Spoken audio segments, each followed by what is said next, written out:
Hello and welcome to how to log into Expression Engine. We begin by going to the Expression Engine login URL, just showing here at the top of this screen.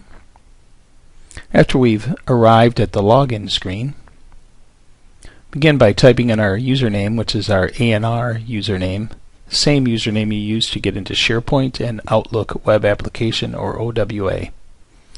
After putting in our username, we put in our ANR password.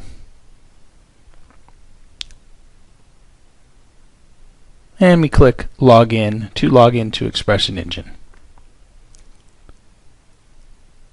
Next, we need to go up to the right-hand corner of the screen and click on the word ANR Technology Services, and in the drop-down you will see MSU Extension. Click on that to enter the MSU Extension Expression Engine Editor.